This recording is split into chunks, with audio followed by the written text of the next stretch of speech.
오늘의 주제는 아름아름 대리수술, 법적 제재 가능할까라는 주제 준비해봤는데요. 광주의 한 척추 전문 병원에서 이 대리수술 의혹이 일면서 파장이 커지고 있습니다. 좀 영상으로만 봐도 굉장히 사실 심각해 보였는데 구체적으로 어떤 내용이 있었나요? 예, 이게 일단 광주하면 우리나라에선 광주가 두 곳이어가지고요. 네, 그렇죠. 경기도 광주인지 전라도 광주인지는 좀 구별을 해야 될 것 같고 네. 이게 이제 전라도 광주에 있는 광주광역시 서구에 있는 어떤 척추 전문 병원에서 이 대리수술이 있었다고 합니다. 그래서 네. 간호조무사가 대리수술을 했다는 거고요. 그러니까 병원의 내부에 어떤 제보하셨던 분이 있는 것 같아요. 뭐 의사 네네. 선생님인 것 같고 이분이 이제 이 병원에서 대리수술이 광범위하게 이루어졌었다 이런 내용들을 제보를 해서 몇 가지 증거 자료들, 영상 자료 뭐 이런 것들도 함께 제보를 한 것 같습니다. 네. 그래서 이 내용으로 광주지방경찰청 반부패 경제범죄수사대에서 그 병원을 압수수색하고 관련 증거를 확보해서 수사 중이라고 합니다. 네, 안에 이제 내부자가 사실은 이 부분에 대해서 뭔가 이제 제보를 하게 된 것이고 그렇기 때문에 굉장히 좀 가까운 거리에서 화면이 비교적 누구의 얼굴인지도 다 이제 알아볼 수 있게 이렇게 찍혀 있는 것 같더라고요. 근데 더욱 정말 기가 막히다고 해야 될까요? 어이가 없었던 것은 병원 측의 대응과 입장입니다. 병원 측이 어떻게 대응을 했길래 이렇게 여론이 안 좋은 걸까요?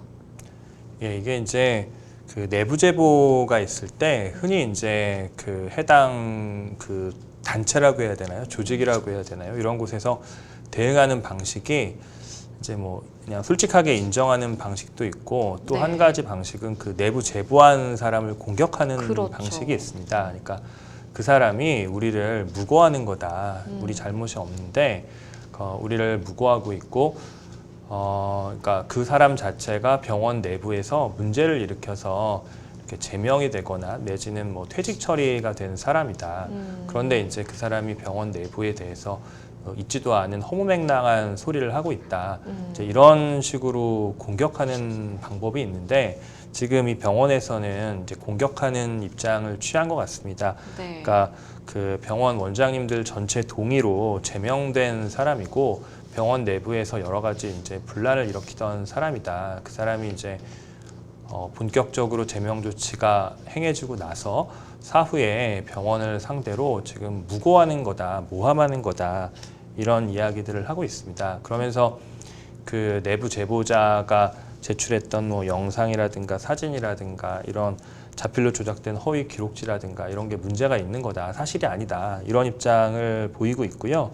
이게 이제 사실인지 아닌지는 아마 수사 과정을 통해서 이제 규명이 돼야 될 것 같고 다만 이제 나와 있는 영상 내용이라든가 이런 것들을 보면 이게 그렇게 조작해서 할 수 있는 내용인지는 좀 생각을 해봐야 될 것 같고 네. 만약에 이제 병원 측의 해명이 거짓이고 뭐 이렇게 사실을 제보한 사람을 허위로 공격하는 거라고 한다면 병원은 더 엄중한 책임을 져야 될 것 같습니다. 근데 아직 결론이 나진 않았으니까 그쵸. 조금 지켜봐야 할 것 같습니다. 네, 일단 병원 측에서 하는 얘기는 이 제보자가 원장단 전체 동의로 병원에서 이제 제명이 된 사람이고 그러다 보니까 분풀이로 이렇게 허위 사실을 유포하고 있는 것이다라는 이제 취지의 반론을 사실상 내놨는데요.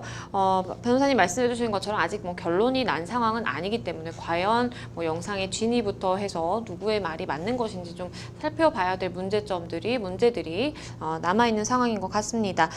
이 부분에 대해서 의사협회 측은 어떤 입장을 밝히고 있을까요? 의사협회도 아직 뭐 사실관계를 명확히 아는 건 아니니까요. 좀 네. 원론적인 수준인 것 같아요. 그래서 일단 사건 자체에 대해서 만약에 이제 뭐 대리수술 같은 게 있었으면 뭐 사과한다. 대리수술 의혹에 대해서는 사과한다. 이런 입장을 갖고 있는 것 같고 그리고 이제 이 대리수술과 관련해서 지금 법안도 제출되어 있고 국회에서 논의되는 것 중에 하나가 수술실에 CCTV를 설치할 그렇죠. 것인가 이런 네. 논의가 있고 이 수술실 CCTV 설치에 대해서 의사협회 측에서는 반대 입장입니다. 그래서 이 대리수술과 관련해서 대리수술 의혹 자체에는 사과를 하지만 그렇다고 해서 수술실에 CCTV를 설치하는 것은 부적절하다. 이런 입장으로 이렇게 의사협회가 발표를 했습니다.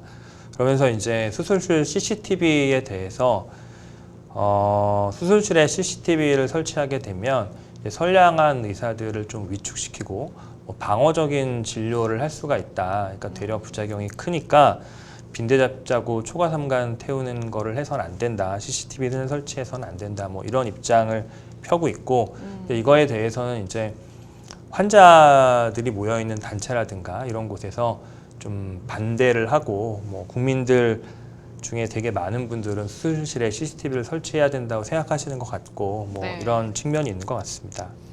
뭐 각자의 입장이 있을 수는 있겠지만 의사협회는 일단은 척추병원 이번 사건에 대해서 대리수술 의혹에 대해서는 사과를 하지만 CCTV를 수술실에 설치하는 그 자체에 대해 반대하는 입장은 좀 유지를 한다, 고수를 한다라는 취지의 내용을 발표를 했습니다. 말씀해주신 것처럼 수술실 내에 과연 CCTV를 설치를 해야 되느냐 말아야 되느냐 굉장히 뭐 갑론을박이 불거지고 있는 상황입니다. 이에 따라서 각계의 입장도 참 다른데요. 일단은 각각의 뭐 단체들 관련된 단체들이 어떠한 입장들을 고수하고 있을까요? 뭐 방금 말씀드린 것처럼 일단 환자들은 당연히 CCTV를 설치를 해야 되고 그것도 이제 수술실 내부에 설치해야 한다는 입장입니다. 의사협회 측에서는 뭐 CCTV 설치하는 것 자체를 반대하고 있고요. 근데 이건 이제 CCTV를 설치하는 것이 어떤 목적인가에 따라서 CCTV를 설치할 것인지 설치한다면 수술실 내부에 설치할 것인지 외부에 설치할 것인지 이런 게 갈라질 것 같습니다. 예컨대 의사의 수술 행위에 대해서 그 수술이 제대로 되고 있는 건지 안 되고 있는 건지를 보려고 한다면 당연히 수술실 내부에 설치를 해야 될 거고요. 그리고 수술실 내부 중에서도 수술하는 장면을 이렇게 잘 촬영을 해야 할 겁니다. 네. 그러면 이제 의사 수술의 이제 과실 여부를 가리기 위한 CCTV가 될 거고요. 다만 이제 그렇게 과실 여부를 가리기 위한 CCTV가 아니라 대리 수술 여부를 가리는 것도 있을 것 같아요. 그쵸. 예컨대 이제 어떤 의사가 들어가서 수술을 하는 거냐. 그러니까 내가 상담해서 내가 수술을 받기로 한 의사가 이제 나를 수술을 하는 거냐. 이런 문제가 있을 수 있고 혹은 그 수술실에 의사가 들어갔다가 좀 지난 다음에 나와서 다른 수술방으로 간다고 하면 그 안에 있는 다른 사람이 수술할 수밖에 그쵸. 없지 않습니까? 그러면 그렇게 해서 이제 뭐 약속했던 의사가 제대로 수술을 하는 거냐 이렇게 대리 수술 여부만 본다고 하면 수술실 바깥에 CCTV를 설치할 수도 있을 거고요. 네. 그리고 수술이 잘 되고 있는지를 보려면 수술실 내부에 설치를 해야 될 것 같고요. 이게 이제 어떤 목적에 따라서 CCTV 설치하는가가 이제 결정이 될 텐데요. 근데 이제 환자들 입장에서야 수술이 제대로 잘 되고 있는지를 이제 좀 투명하게 살펴보고 싶을 테니까 당연히 수술실 내부에 설치를 해서 수술하는 장면을 촬영하고 싶다는 거고 의사들은 그거는 그 선량한 의사들을 위축시키는 거다 이런 생각을 하는 것 같아요. 그래서 이거는 어떻게 생각해 보면 그 업무 행위에 대한 그 CCTV 촬영 이런 거랑 연관되어 있는 거거든요. 네. 예컨대 어린이집 CCTV 설치하는 문제가 있고요. 그리고 또 산업계의 그 산업 현장에서 CCTV를 설치하는 문제가 있고 또 한편으로는 우리 MC님께서 변호사님이시고 저도 변호사이긴 한데 법정에 CCTV를 설치하는 문제도 있을 수가 있고 또 변호사들도 의뢰인과의 상담 과정 같은 거를 CCTV로 영상 녹화하는 것일 수도 있어요. 그러면 이게 이제 CCTV를 설치를 해서 이런 것들을 근거로 남겨뒀을 때 그러면 이제 뭐 어떤 면에서 생각하면 좀 부담일 수 있거든요. 이런 부담을 감수를 할 거냐 말 거냐라는 문제가 되는 거고 또 이게 그 수술 장면의 CCTV 촬영이라고 하는 거는 결국은 이제 이게 사람의 신체에 관한 그렇죠. 촬영이거든요. 수술하는 부위에 따라서 이게 또 약간 예민한 부위일 수도 있을 수가 있고 그런 경우에 어디까지 촬영을 할 거고 어떤 식으로 촬영할 건지도 좀 애매할 것 같습니다. 아직 그런 부분까지는 뭐 논의는 되고 있는 것 같긴 한데 아직 명확하게 잘 정리가 되는 것 같지는 않습니다. 그러다 보니까 사실은 뭐 국회 차원에서는 의료진의 동의 후에 뭐 이렇게 CCTV 녹화를 하는 건 또 어떤가라는 목소리도 나오고 있는 것 같고요. 각 단체의 사실 입장들이 다 다르다 보니까 이거를 참 조율하는 게 시간도 오래 걸리고 과연 좀 합리적인 안이 모두를 만족시킬 수 있는 안이 나올 수가 있는 것인가라는 좀 생각까지도 듭니다. 일단은 변호사님께서는 그러면 이 수술실을 내부에 CCTV를 설치하는 부분에 대해서는 어떤 입장을 갖고 계신가요? 이제 말을 잘해야 되는데요. 저는 뭐 이렇게 환자는 물론이고 의사 선생님들도 좀 한 발자국씩 좀 양보를 해야 되는 영역이 있지 않나 싶어요. 이게 저는 뭐 개인적으로는 이게 결국은 이렇게 대리수술 의혹이 이렇게 자꾸 불거진다고 하면 네. 어떤 의사 선생님이 그러니까 어떤 의사 선생님께서 그 수술방에 들어가시고 나오시고 이런 거 정도는 체크를 해야 되는 게 아닌가 이런 그쵸. 생각이 좀 들기는 합니다. 근데 이제 수술하는 그 상황을 CCTV로 영상 녹화하는 것에 대해서 어떻게 생각하면 환자가 부동의할 수도 있어요. 그렇죠. 예, 그러니까 환자 동의 여부나 이런 걸 좀 따져가지고 CCTV로 촬영하는 거를 좀 가능하면 허용을 해주는 게 맞지 않을까 이런 생각이 들기는 하는데요. 이게 왜 그러냐면 이게 일종의 업무 행위를 촬영하는 거거든요. 그럼 뭐 이 업무 행위 촬영하는 게 꼭 뭐 그렇게 문제가 있는 건지 이거는 좀 이런 생각이 좀 들긴 합니다. 사실 뭐 CCTV를 설치해서 어떤 부분에 대해서 어떻게 촬영할지에 따라서 사실 뭐 환자분들이 뭐 부동의를 할 수가 있는 것이고 뭐 내 신체 일부를 촬영하는 거에 대해서 나는 싫다라고 하면 사실은 뭐 환자들마다 사실 각각의 입장이 다 다를 수도 있는 것이고 그리고 뭐 또 한편으로 생각하자면 변호사님 말씀해주신 것처럼 사실 나는 이 의사에게 수술을 받고 싶고 그렇기 때문에 이 의사에게 지속적으로 진료를 받아왔던 것인데 실제로 나의 수술을 담당하는 사람이 이 의사가 아니라 전혀 다른 의사다라고 하면 그것은 또 환자 입장에서 문제가 있을 수가 있기 때문에 적어도 누가 수술을 하는지에 대해서만큼 확인할 수 있는 정도의 촬영은 좀 허용이 돼야 되는 거 아닌가라는 또 생각이 들기도 하고요. 참 어려운 문제 같다라는 생각이 듭니다.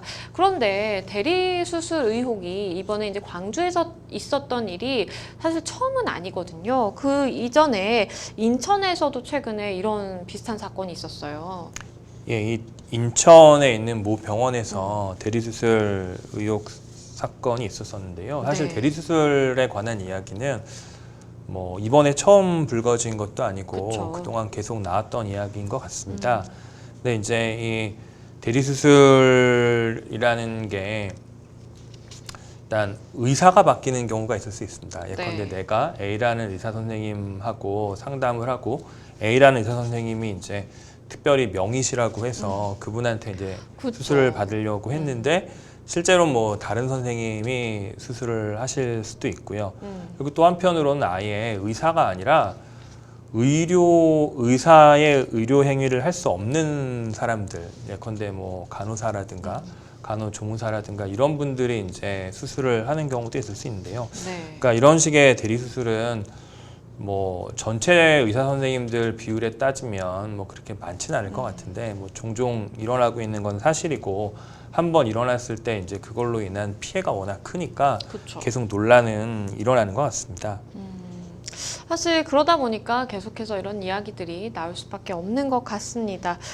그리고 이런 대리수술 의혹이 불거질 때마다 나오는 이야기가 극소수 일부의 의사들만 그러는 것이다. 뭐 0.0001%의 의사들만 이렇게 하는 것이다라는 이제 이야기들도 나오게 되는데 사실은 뭐 암암리에 또는 공공연하게 이런 일들이 많이 사실 빚어지고 있는 것 같다라는 생각도 들고요. 이런 주장들에 대해서는 좀 어떻게 생각하시나요? 뭐 꽤 일어난다는 말들이 있기는 있는 것 같습니다. 특히 네. 이제 그러니까 대도시 말고 지역 같은 경우에 이런 일들이 또 좀 일어나기도 하는 것 같아요. 예컨대 이제 서울만 해도 그러니까 상당히 의료 인력이 많은데 지방으로 가게 되면 의료 인력이 부족한 경우가 솔직히 많습니다. 네. 특히 뭐 이제 지방이 꽤 큰 병원이라고 하더라도 그러니까 모든 그 진료 과목이 다 그런 건 아니지만 몇몇 진료 과목 같은 경우에는 의사가 부족한 경우가 적지 않다고 해요. 그쵸. 그런 경우에 그럼 의사가 그걸 다 할 수 있는 거냐? 불가능할 수 있거든요. 그런 경우에 이제 그러니까 의사가 아닌 분들이 그러니까 불가피하게 의료 행위를 좀 하는 경우들이 특히 지방 같은 경우에 종종 있다고 합니다. 그럼 이런 경우에 이걸 뭐 불가능한 거를 어떻게 할 거냐 이런 이야기에서부터 그렇게 되면 차라리 진료를 안 해야 되는 게 아니냐 이런 말부터 되게 여러 가지가 나오고 있는 것 같습니다. 사실 대리 수술을 이렇게 이제 하게 되면 당연히 이제 관련자들 입증이 된다면 이제 처벌을 받게 될 것인데 어떤 법을 위반하는 것이고 그리고 그 처벌을 받게 된다면 대충 뭐 어느 정도의 처벌을 받게 되는 것인지 좀 설명을 해주시죠. 예, 뭐 일단 당연히 의료행위에 관한 거니까요. 일단 의료법 위반이 되겠습니다. 네. 그러니까 의사가 아닌 사람이 의료행위를 하면 안 되겠죠. 그럼 의료법 위반이고 또 이제 그 의료인이 아닌 사람한테 의료행위를 하라고 또 시키는 경우가 있을 수가 있습니다. 그러니까 네. 자기 자체가 그 무면허 의료행위를 할 수가 있을 거고요. 그리고 누군가가 이제 무면허 의료행위를 하라고 시킬 수가 있겠죠. 이 두 가지 다 처벌하고 있고요. 의사가 아닌 사람이 이제 진료행위를 하면 뭐 3년 이하 뭐 이런 식으로 3년 이하의 징역 뭐 이런 식으로 법정형이 되어 있고 의사가 아닌 사람한테 의료행위를 하라고 하면 뭐 5년 이하의 징역 뭐 이런 식으로 의료법상의 처벌 규정이 있습니다. 그리고 또 보건범죄 단속에 관한 특별조치법이라는 법률이 있는데요. 네. 그러니까 영리 목적으로 무면허 의료행위를 하는 경우에는 뭐 무기징역 또는 2년 이상의 징역 뭐 이렇게 해서 엄하게 처벌하는 규정들이 있습니다. 근데 이제 이건 이제 법정형이 이렇다는 거고요. 실제로 이제 현실에 들어가서 실무로 하게 되면 사안에 따라서 상황에 따라서 처벌을 하게 될 텐데 일단 무면허 의료 행위가 있다고 하면 기본적으로는 징역형으로 처벌될 가능성이 높고 좀 정도가 심하다고 하면 실형이 날 거고요. 네, 그렇죠. 뭐 처음 있는 일이라든가 정도에 따라서 이제 뭐 집행유예라든가 이런 것들이 날 수 있을 것입니다. 앞서서도 언급을 드렸던 그 인천의 병원의 대리수술 사건에 관해서는 일단은 뭐 보건범죄 단속에 관한 특별조치법 위반으로 이제 고발이 되기도 했고요. 말씀해주신 것처럼 사실 뭐 관련자들에 대해서는 굉장히 좀 엄중한 처벌을 받게 되는 것 같은데 이렇게 대리수술을 받은 이제 환자들 입장에서는 아니 나는 분명히 이 의사에게 수술을 받으려고 이런 뭐 금액을 지불하면서까지 이 병원에 온 것이 아닌데 대리 수술을 받았다. 이걸 정말 확인하게 되면 당연히 민사적으로도 손해배상을 받고 싶은 마음이 들 겁니다. 그러면 병원을 상대로 그리고 대리 수술을 직접 한 그 의사 내지는 뭐 의사가 아닌 사람이 있을 수도 있겠죠. 그 당사자를 상대로 이렇게 소송을 제기하는 거 가능할까요? 예, 당연히 가능할 것 같고요. 근데 이거는 이제 그 대리 수술로 인해서 나타난 결과에 따라서 손해배상액의 범위가 많이 달라질 것 같아요. 네. 이제 대리 수술을 해가지고 큰 문제가 일어나서 내가 뭐 신체에 무슨 장애가 생겼다든가 수술이 뭔가 크게 잘못됐다든가 이렇게 되면 당연히 이제 손해배상하는 금액이 그 수술 잘못한 걸로 인한 치료비와 그걸로 인해서 일을 못한 것과 그걸로 인해서 후유증 같은 게 남게 되면 그거에 대한 배상까지 더 커질 것 같고요. 근데 이제 그 대리 수술을 하긴 했는데 수술이 잘 됐을 수도 있겠죠. 네. 이런 경우에는 이제 그 위자료 정도를 이제 청구할 수 있을 것 같습니다. 나는 A라는 사람에게 수술을 받기로 했는데 이제 B라는 의사가 나를 수술한다고 하면 그거 자체는 안 되는 걸 거니까요. 계약 위반이 되겠죠. 네, 말씀해주신 것처럼 뭐 상황이 어떤지에 따라서 그 결과에 따라서 조금은 그 액수의 차이, 손해배상을 받을 수 있는 그 액수의 차이는 있을 수 있다라는 이제 말씀을 해주셨고요. 이번 사건을 지켜보면서 자연스럽게 이 국내 유령 수술 첫 형사 사건도 이제 떠오르는데요. 항소심 결과가 나왔다고 하더라고요. 예, 이제 방금 말씀드린 것처럼 일종의 계약 위반이죠. 뭐 네. A라는 의사한테 수술을 받기로 했고 A라는 의사하고 상담을 했고 그리고 이제 A라는 의사한테 설명을 들은 내용으로 이제 수술을 하기로 했는데 난데없이 이제 B라는 의사가 나타나가지고 수술을 했다고 하면 그럼 이제 수술을 받은 환자 입장에서 황당할 거잖아요. 그쵸. 그럼 이 경우에 이게 나는 A한테 수술 받는 걸로 알고 돈을 진료비를 냈는데 내가 B한테 수술을 받았다고 하면, 그러니까 의료행위라는 거는 어떤 사람이 수술을 하는가가 중요할 거지 않습니까? 그쵸. 그러면 계약의 되게 중요한 부분에 관해서 이게 서로 계약 내용이 달라지게 된 거고, 이렇다고 하면 사기죄가 성립하는 게 당연할 것 같습니다. 네. 그래서 이 부분에 대해서 사기로 기소가 됐던 것 같고요. 이제 이 기소된 거에 대해서 이제 그 대리수술, 아니 유령수술이라고 해야 되겠죠. 이 경우에는 아예 존재하지도 않는 그쵸. 사람, 누가 수술했는지도 모르는 경우가 되니까 이 경우에 이제 뭐 훌륭한 사람들이 수술을 했고 수술이 더 잘 됐고 이러니까 사기라고 볼 수는 없는 거 아니냐 이런 주장을 했었었는데 법원이 받아들이지 않고 1심에서 이제 사기죄를 유죄로 인정했었습니다. 그런데 이 사건 같은 경우에 사실 뭐 잘못했다면, 그러니까 결과가 안 좋았다면 정말 환자가 목숨을 잃는 상황까지도 발생할 수 있는 굉장히 좀 위험한 상황임에도 불구하고 뭐 징역 1년이 선고가 됐다라고 하니까 이게 일반 국민들이 느끼기에는 나도 언제든지 저런 상황에 처할 수가 있는데, 아니 그런 행위를 한 당사자는 징역 1년밖에 받지 않는 건가라는 생각이 드는 것 같아요. 그러다 보니까 솜방망이 처벌이다라는 이야기가 나오고 있는 것 같은데요. 이 부분에 대해서는 어떻게 보시나요? 그러니까 이게 아마 그 수술 결과에 따라서 좀 달라졌을 것 같습니다. 만약에 수술 결과가 그 되게 잘못돼가지고 그쵸. 수술받은 환자한테 되게 큰 문제가 생겼다고 하면 제가 생각하기에는 징역 1년보다 훨씬 더 중한 형이 선고됐을 것 같아요. 네. 아마 그 수술받은 환자의 상태 같은 거를 종합적으로 좀 고려하지 않았을까 싶고요.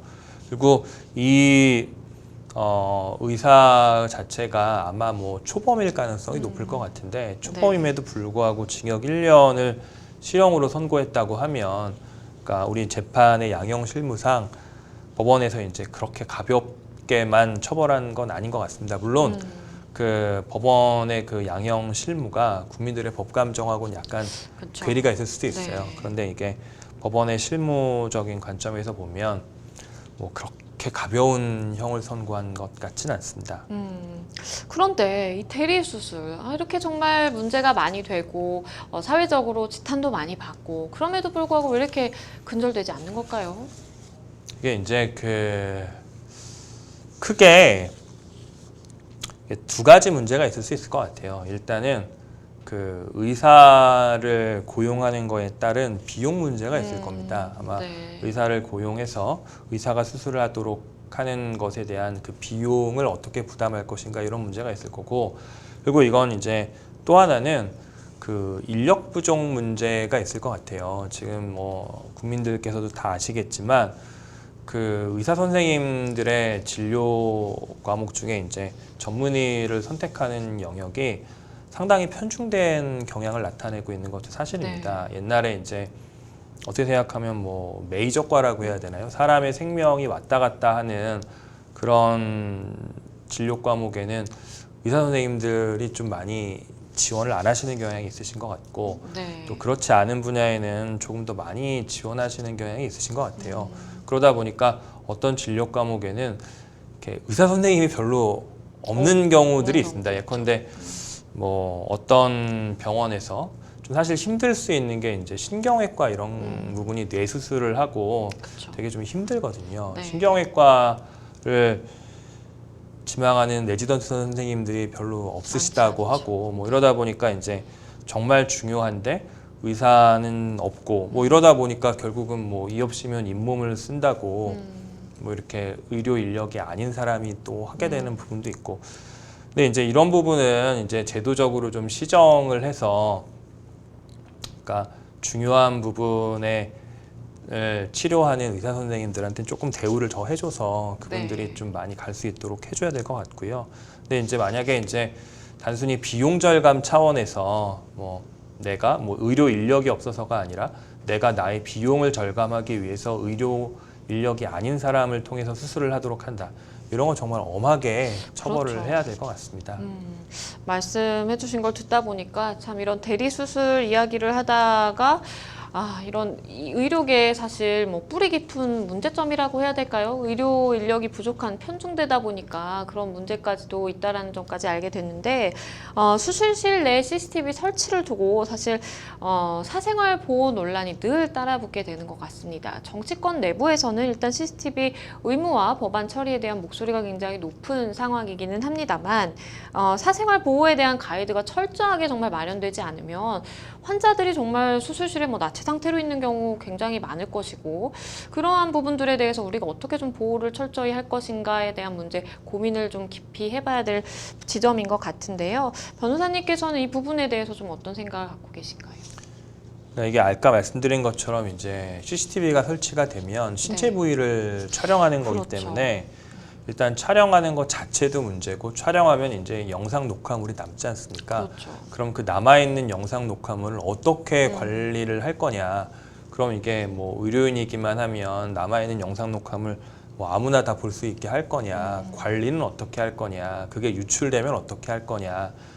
이게 약간 병원 입장에서는 약간 이게 큰 부담일 것 같아요. 부담이죠. 사실 이게 특히 이제 그 여성 환자 같은 경우에 이제 신체 부위가 촬영이 됐는데 그 부분을 뭐 유출됐다든가 그러면 이 병원으로서는 정말 병원이 아마 망하지 않겠습니까? 그럴 수 있죠. 이런 걸 어떻게 할 건지가 되게 애매할 것이어서 그 촬영한 그 영상 녹화물을 어떻게 보존할 것인지 그리고 촬영하는 부위 자체는 어떤 식으로 할 것인지 그렇죠. 촬영하는 시간 자체를 어떻게 할 것인지 촬영하는 방식을 어떻게 할 건지 이게 되게 애매할 거예요. 근데 이게 이제 또 이게 한편으로는 지금 이제 개인정보보호법이 시행되고 있는 상황이기 때문에 이게 어떻게 생각하면 민감 정보거든요. 네. 특정인의 이 누군지를 식별을 할 수 있는 정보가 되는데 그럼 이걸 어떻게 관리할 건지가 되게 애매할 거예요. 근데 기본적으로는 환자의 동의라는 거를 바탕으로 처리할 수밖에 없을 겁니다. 네. 이게 자기에 대한 처분권에 관한 이야기이기 때문에 네. 자기를 촬영하는 걸 어디까지 허용할 것인지는 환자의 의사가 기본적으로 되게 중요할 거고요. 다만 환자가 이제 촬영해서 관리하고 보존하기를 원하는데도 촬영할 수 없는 게 지금 현재의 상황인 거고 그렇다면 이제 촬영할 수 있는 그 물적인 장비 같은 건 갖춘다고 하더라도 실제 촬영을 할지는 결국 개인의 동의 하에서 될 수밖에 없을 것이고 뭐 어느 부위를까지 허용할 것인가 이것도 결국 개인의 동의가 중요할 것 같습니다. 참 어려운 문제 같습니다. 이게 얘기를 해보면 해볼수록 정말 우리의 뭐 신체 일부가 촬영되는 것이고 그리고 굉장히 민감한 그 내용들이 들어갈 수밖에 없는 상황이기 때문에 이 부분에 대해서도 뭐 의견이 다양할 수밖에 없는 상황이라는 생각이 드는데요. 그런데 수술실 CCTV 설치에 대해서 국민의 여론은 대다수가 반기는 상황이라고 하더라고요. 예, 그렇습니다.